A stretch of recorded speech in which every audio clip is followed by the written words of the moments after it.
Hey, what's going on, everybody? Welcome back to the Lobo Pack podcast. Today, I'm joined with a very special guest, Colonel Valletta from BYU in 5th Brigade. Colonel Valletta started off his career as an aviation officer and continued to serve in the 160th SOAR, then moved on to foreign area operations. Sir, thank you for being on the podcast. If you don't mind, sir, can you talk a little bit about your origin story? Chicago. I grew up in Chicago. I was raised in Warrenville first, and then Naperville for most of my time there. A great suburb of Chicago, and of course, I'm a Cubs fan, and that's important for people out there that might be Sox fans. My father was a teacher. He was going to University of Chicago to get his doctorate degree, and then we moved here to Utah so he could teach he taught up at Weber State and Weber State Wildcats. And just naturally, I followed him there and got my undergraduate there in information systems. Originally I wanted to be a doctor, and I studied pre-med up there at Weber. And, I took a few classes that I just kind of derailed me. And I just thought, if organic chemistry is what I'm going to do as a doctor, I don't want anything to do with it. I ran for student government while I was at Weber State, and I became the student body vice president up there, and absolutely loved working with the ROTC, but had no desire to join. And I was working with the PMS at the time, Lieutenant Colonel Jack Sturgeon,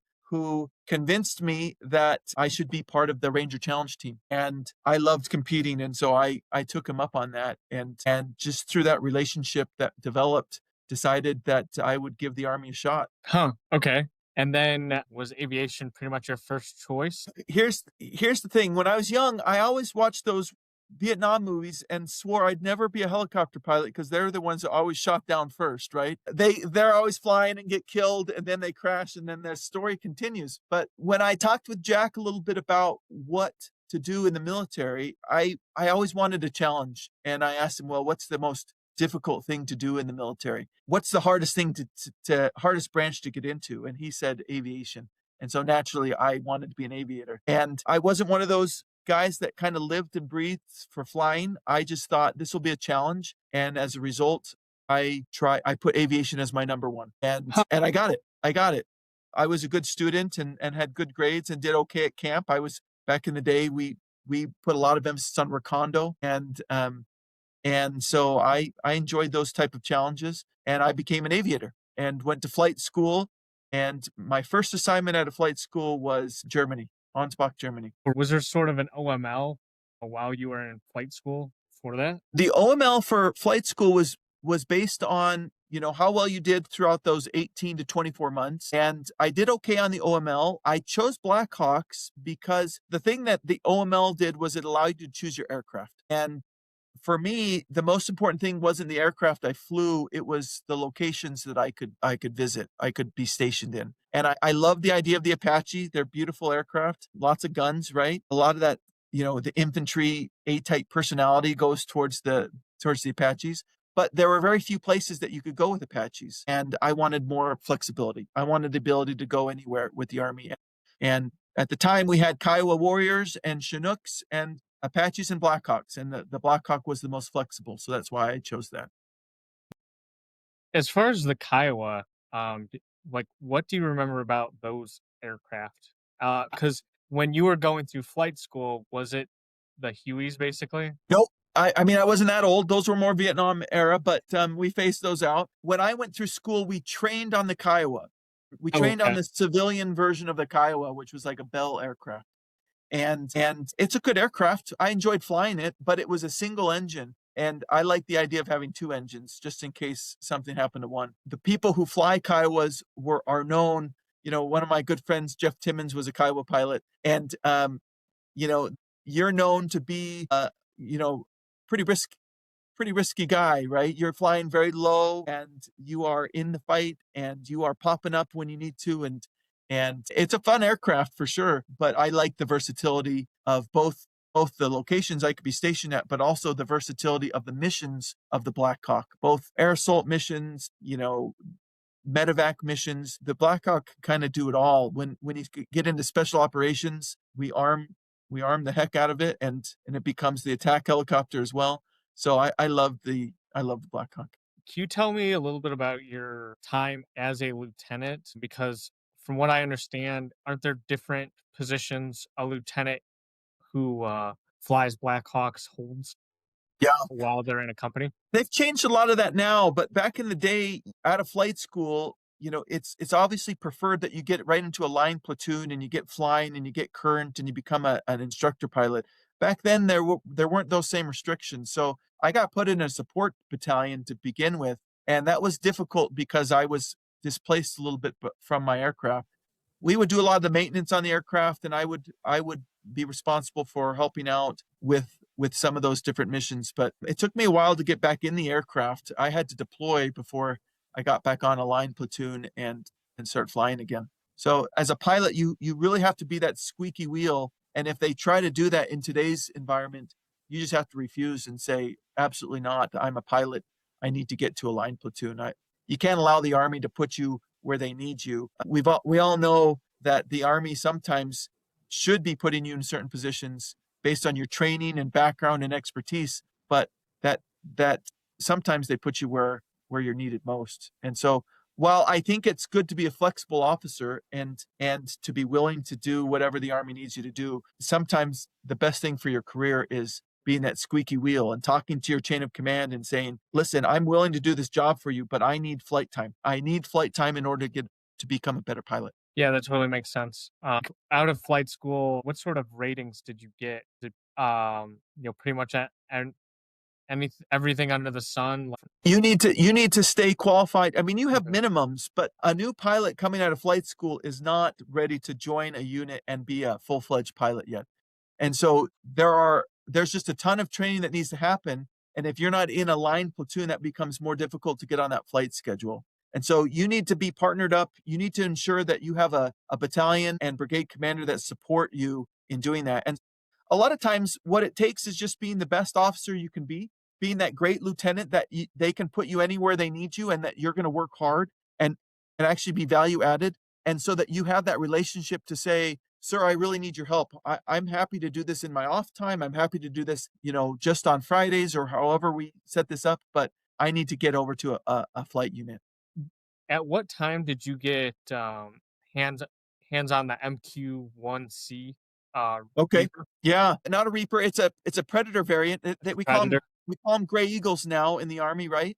But before they were Gray Eagles. So after flight school, I went to. I'm sorry. After flight school, I went to Germany, and then following that assignment, I went back to the captain's course. I did 3 years in Germany, and then went back to Fort Rucker for the captain's course. And at the captain's course, the 160th was looking for pilots to join the 160th Night Stalkers. And I had talked to a number of people about, what's the next step in aviation? Where do we need to go? Like, okay, I'm in aviation now. What's next, right? And they said, well, the best tryout for the 160th, right? If you want to be the best pilot, you need to go here. And so I was fortunate that an opportunity came up during flight school to go join their ranks, and in a sort of a different capacity. We were using some experimental aircraft at the time. They weren't programs of record. And the 160th was looking for someone that would be willing to try out a new unit with some of these new capabilities. And that's where I got some experience. One, I got qualified in the MQ-1, which is the Predator. I got a bunch of hours on there. And then my small unit, it was a quick reaction team that that got trained up on what's called the Gray Eagle now. We would work directly with General Atomics. We did a lot of training down in Arizona using these aircraft, and then we deployed to support each of the battalions within the 160th. We were the first units to try out doing manned unmanned teaming and unmanned unmanned teaming, meaning we would have one of these Gray Eagles lays a target, and then another Gray Eagle from another area entirely fire a Hellfire missile, or lays a target for an Apache so that they could pop up and launch a Hellfire to that target. And so we did a lot of experimentation with that, what that looked like, and then we supported the ones and the CJ SOTF in different air stacks throughout Iraq and Afghanistan. So it was a fun time, a dynamic time where these unmanned were just kind of blossoming, and we didn't know really how to use them quite yet. and we were experimenting with that. All right. Further on that, to get into the 160th, there's a whole selection you have to go through, correct? That's right. So what happened was the 160th hand selected a couple of us commanders out of the captain's course to go to command one of these companies. We each had a different company, and we would rotate in different theaters with them. Now you're doing the whole green platoon thing through the 160th in order to be part of these type of units. And there's opportunities for both officers and enlisted in these units. We actually use enlisted to fly these type of aircraft, but a few of us were able to get qualified. I don't know too many officers in the Army that are qualified to fly Gray Eagle, or I have something like 400 hours in these aircraft. So it's Oh, you could get plenty of time experimenting with these, especially when you're downrange. Everyone wanted a Predator above them when they were downrange. that makes sense. What was the work experience like with working with NCOs and other commanders in that unit? We were drawing at that point. It was so new. We were drawing from different areas, whether it's warrant officers that were part of that or NCOs, they were coming from different disciplines because we were brand new to it. So I would say it's probably very, very different now. There's a streamlined up for that type of thing, or people that are interested in getting involved with that.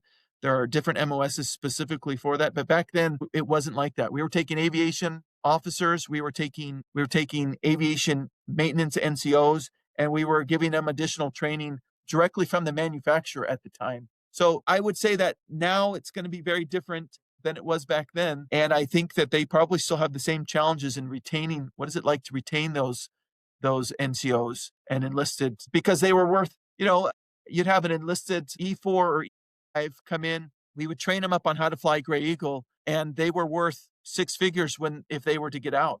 And so how do you wow. retain them? It was such a burgeoning sector. FAA was talking about what does that look like for unmanned aircraft in the United States? And so they were just, anyone that had any experience was just worth their weight in gold. I'm sure it's still a challenge now. I'm sure that they're having to use different incentives to keep those people in those MOSs. Yeah, that's really interesting, at least your experience with the 160th, because all I've ever thought was it being helicopter primarily, not so much as the other aviation assets, such as unmanned. Oh, they have a lot more than that too. So there's a lot of opportunities for people to get involved. Some of the best officers I met over in the 160th were pilots, but we also had military intelligence officers that were part of the 160th, logisticians that moved over and helped out. Like, there's a lot of opportunities in special ops for any type of discipline, any type of background. At what point did you hear about the Foreign Area Officer Program or things like that? Well, I was deployed at the time and had a great conversation with my spouse, who said, this military has been really great for us. It's been a great career. Your aviation commitment is over. Maybe it's time to move on. I'm sick of, at the time we had 4 children, and she said, it's probably time to spend some more time with the family, right?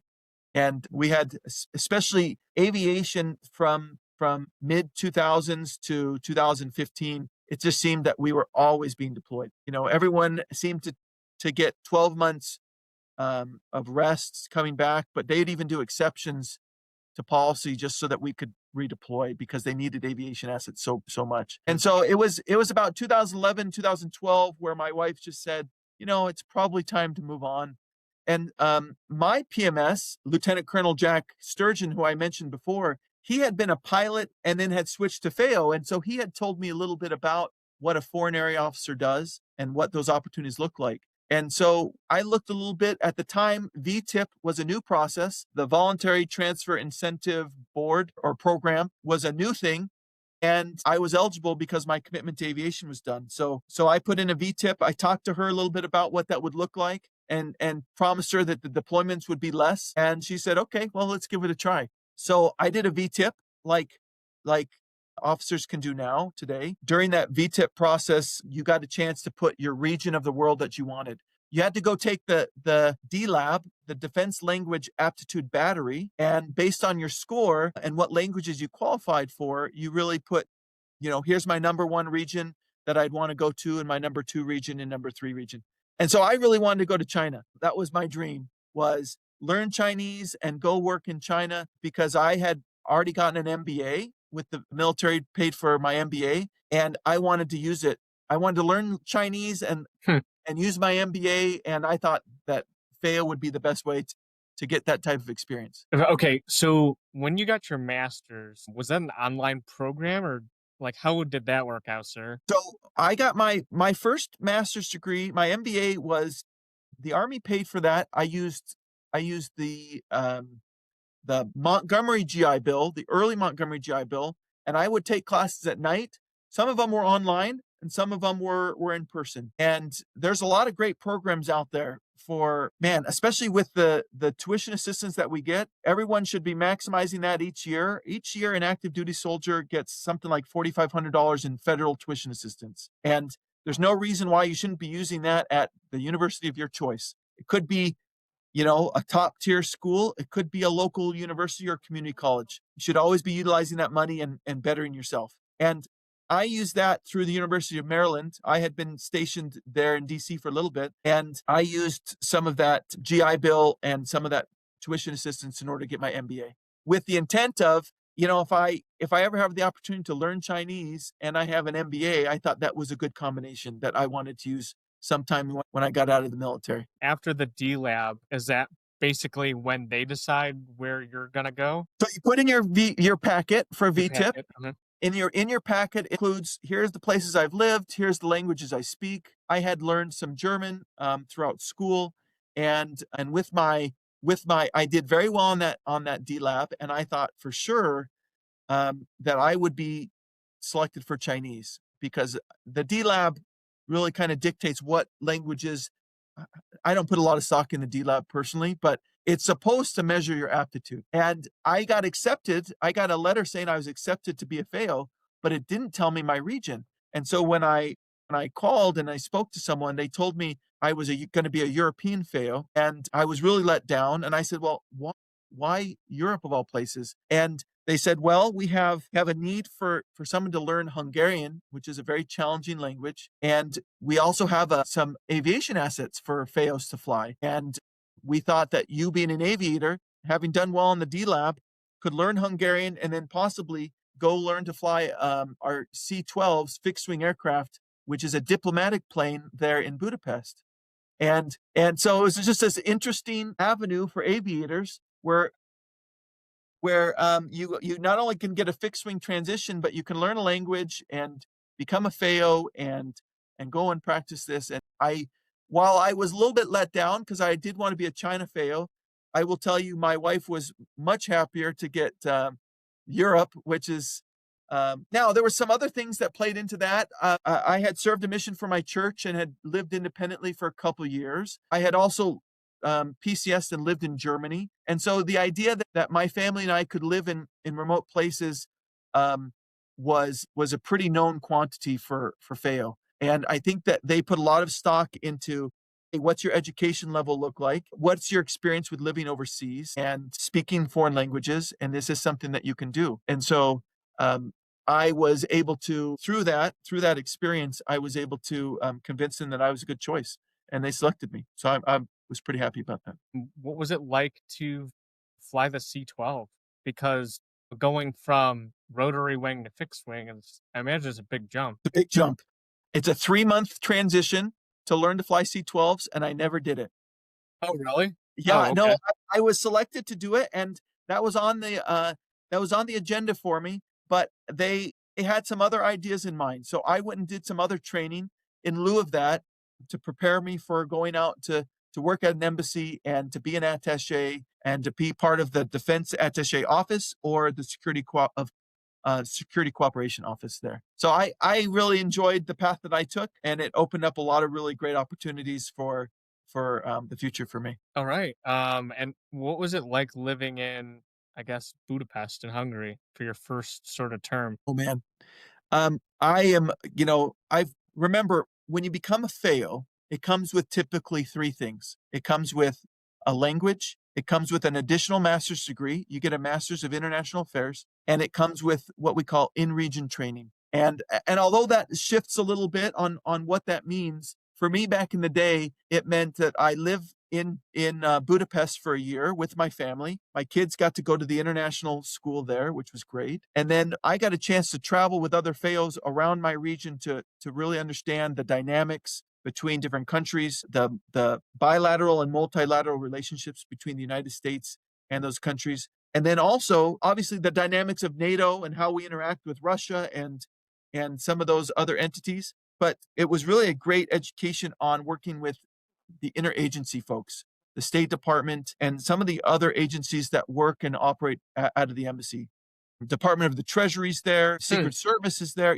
These different entities that we just don't get a lot of time to interact with on a typical day in the military. How big are you working in a team of other FAOs, or are you like how does the dynamic work, sir? It's like I said, the way that we do our training is in flux a little bit. That what we've kind of gone to now is typically European FAOs will go to Garmisch, Germany, which is a beautiful area, and anyone would be privileged to be able to be PCS there and stationed there. And they do kind of a wheel and spoke type of. Remember, Garmisch is a military resort and a ski town, and so families typically really love that. But the FAOs band together and then plan trips to different parts of the region. We were able, when I was there, I was able to visit Moscow, and I was Oh, able to really? visit. Yeah, and so you're visiting the embassy, and you're trying to understand that dynamic and the culture. We would take drives as FAOs, and we would drive to different countries. I visited in that year that I was doing my regional training. I visited 32 countries, and visited the embassies and tried to understand the dynamics of what is going on in that region, what's important to that country, and how the Department of Defense, now the Department of War, interacts with them and what our relationship is like. It was great. I loved my time doing that regional training. It's kind of tough to beat, traveling around and meeting with members of the State Department, whether that is the Department of or the finance section or economic section of that embassy, or the ambassador, or the deputy chief of mission, or other military assets that we have there to get a briefing on, hey, here's what's really important. Here's the dynamic of what's happening, for example, in Kosovo. When we went to Kosovo, they talked to us a lot about that dynamic between Kosovo and Serbia, the bilateral relationship with the United States, what it looks like with the neighboring countries, and what the trajectory is of Kosovo and those people. I was scheduled to fly into Ukraine when the revolution kicked off, and they politely called me from the Defense Attache office and said, hey, you might reconsider this timing of this trip. But we got a chance to travel all around, and man, I really grew to love not only Budapest, but all the countries. Particularly, my favorite are the Balkans and the Baltics, and the different things that they bring to the dynamics they bring to the theater. That's amazing, sir. I was wondering, as far as other things you're doing as a FAO, I mean, how often were you speaking in Hungarian to communicate? Like, are they looking for somebody with 100% as soon as you get out of learning that language to speak it 100%? It's a tough one. It depends on what kind of language you're taking, right? I mean, we have a level 1 language. You're expected to be fluent within 6 months of study. For Hungarian, it's such a niche language that they didn't even send me to DLI in Monterey. They sent me to DLI in Washington, D.C., where it was a one-on-one instruction. Oh. One of my favorite parts was that my spouse got a chance to take classes with me. And FAO made that available to her, which is really neat. And so that was something we got a chance to share together, along with a lot of that other training before we went out again. So after my 1 year in region training, I came back to DC, and we did additional training to prep for becoming an attache and going to the Joint Military Attache School. And my wife got a chance to accompany me for all that training. And so that was really, really neat as well for her. And we got a chance to share a little bit of that, what it's like to go to work. Okay. What is an attache, just for people who don't know?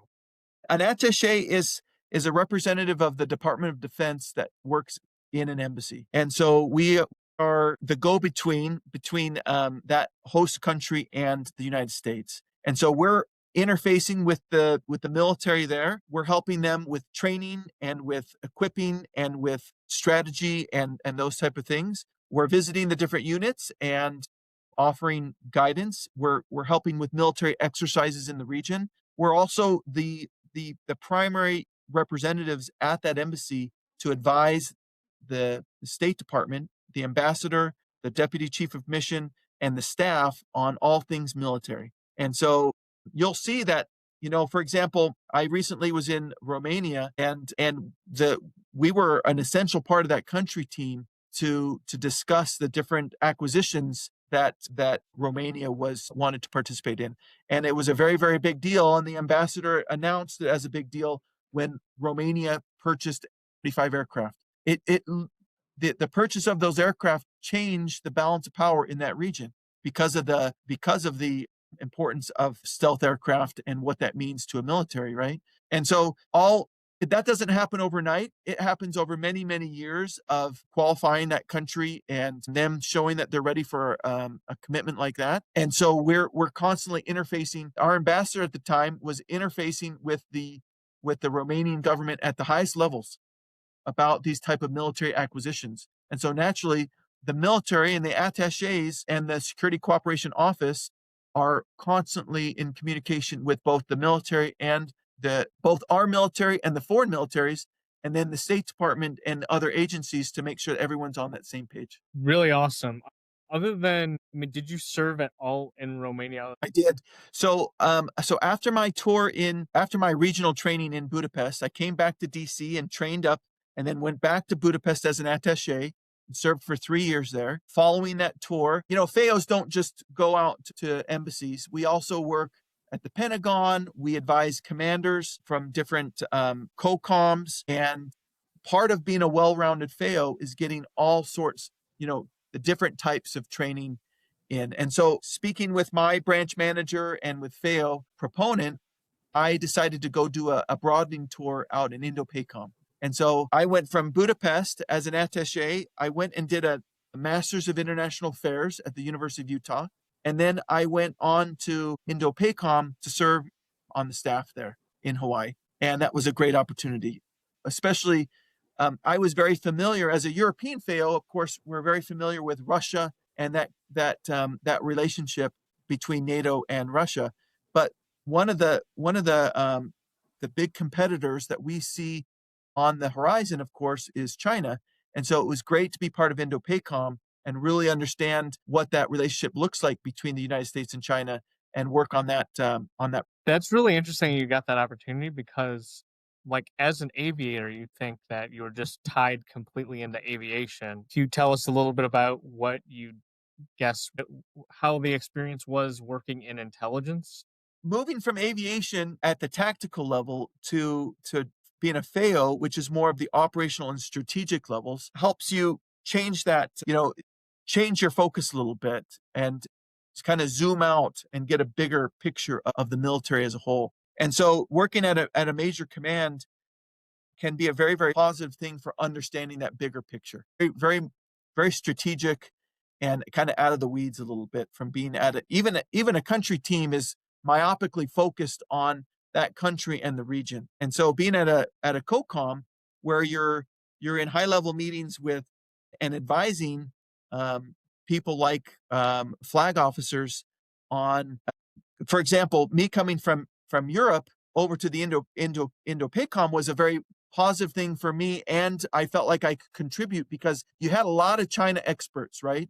A lot of people that were experts on the Indo-Pacific region, but not so many that had a knowledge of what was going on with Russia and Ukraine. And sometimes those type of things need to be factored into planning in other COCOMs as well. So you're able to bring something to the table as a FAO to offer something that even those experts in that region aren't paying attention to. For example, a lot of eyes from Indo-PACOM were focused on what's Russia doing and how is this conflict with Ukraine developing in case something like that happened in another part of the world, right? That we could have those lessons learned on. It wasn't just us that was focusing on it. I'm sure that China was focused on it as well. How is the United States responding to aggression from Russia into Ukraine? And how would they respond if there were similar aggression in the Indo-Pacific region, perhaps? And so there was it was an educational experience for me.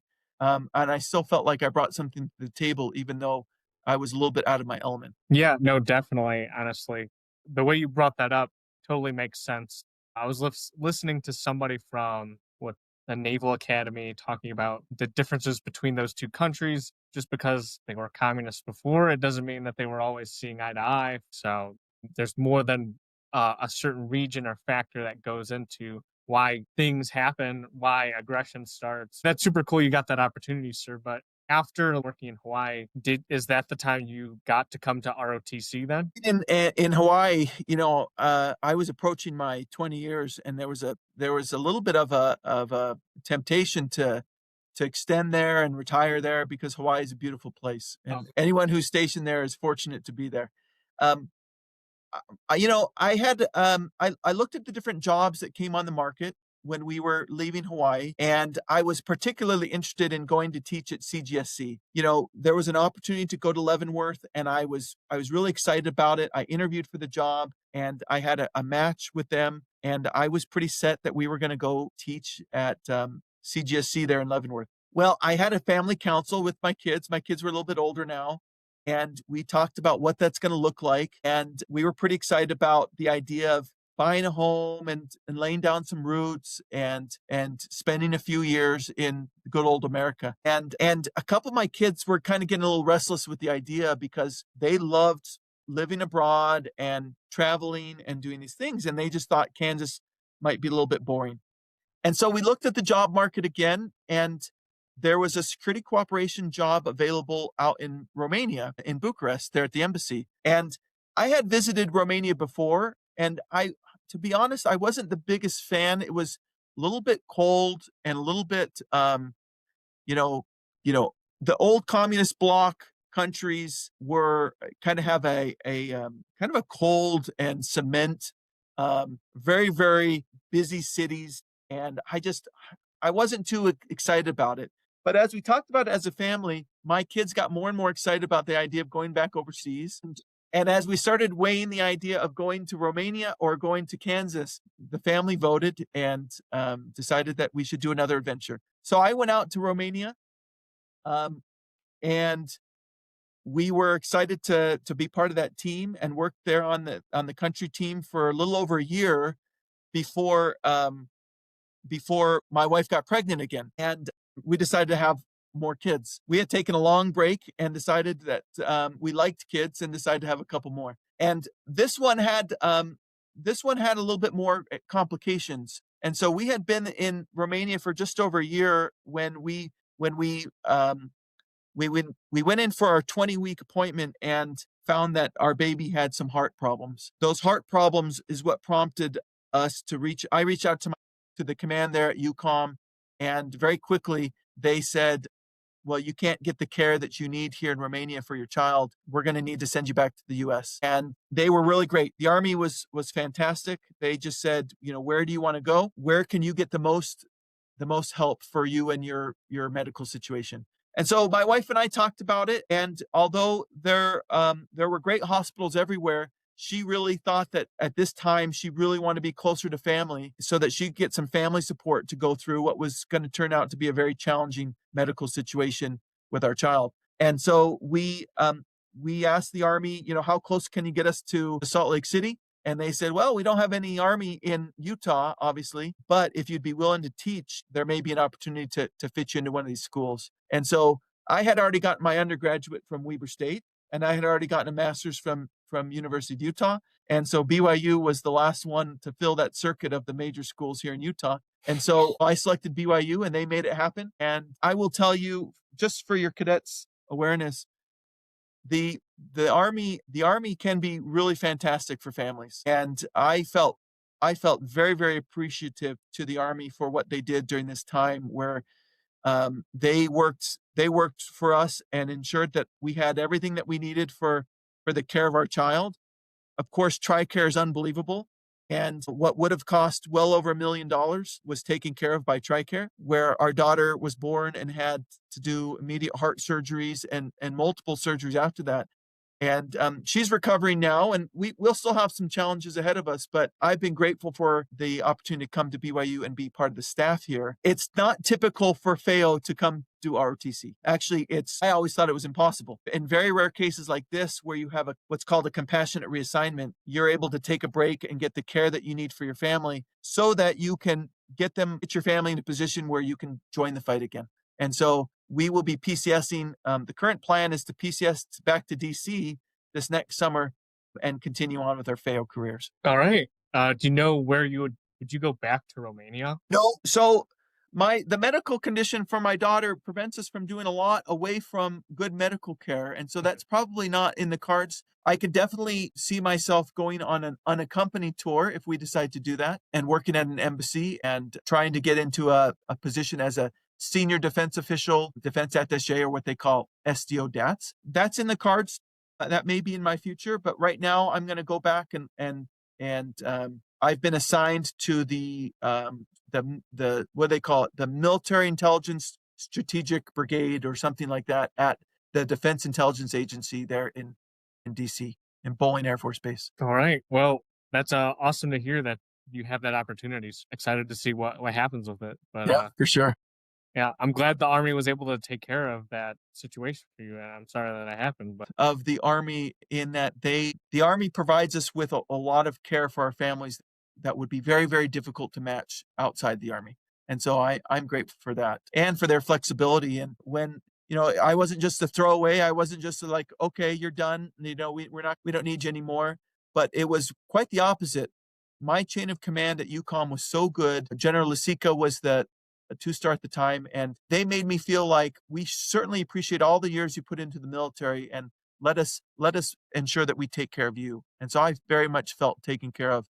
I think that's a great message to any cadet who's considering joining the military, that you're not just a throwaway, you're not just a number. Sometimes you're more than that to the people that you work with. Do you have any words of advice or wisdom for cadets interested in trying to go into the FAO program? Man, my advice is that there's so many opportunities like FAO that are difficult to find, but they're in the Army. There are different pathways to get to different places, and sometimes you'll just be going through your military career and hear about an opportunity, and you may not have heard of that before, but there are these unique positions all around the world where we need people. And so just always be open to an adventure and trying something new, and you never know what you're going to uncover. Naturally, your cadets can reach out to me anytime for questions on FAO. I'm happy to take their calls or their emails and just talk about being a FAO. I think it's the greatest branch in the Army. I think that, I'm a huge advocate of trying to recruit great talent to go into FAO. And those that are interested in that enjoy geopolitics, that enjoy foreign cultures, and enjoy representing the United States of America overseas, they would probably be well served to pursue that as an option. What that means is getting great paper and working really hard as a lieutenant and as a young captain before you apply. If you have the opportunity to get an advanced education or additional languages, highly recommend it, because those things will be useful, and just ensure that you are the best candidate for the job when you go through that VTIP process. Awesome, sir. Yeah. We'll make sure to, keep your contact out. Excellent. Sir, Colonel Valletta, thank you very much for being on the podcast. We super appreciate your time. Thanks for the opportunity, and good luck to you and your cadets.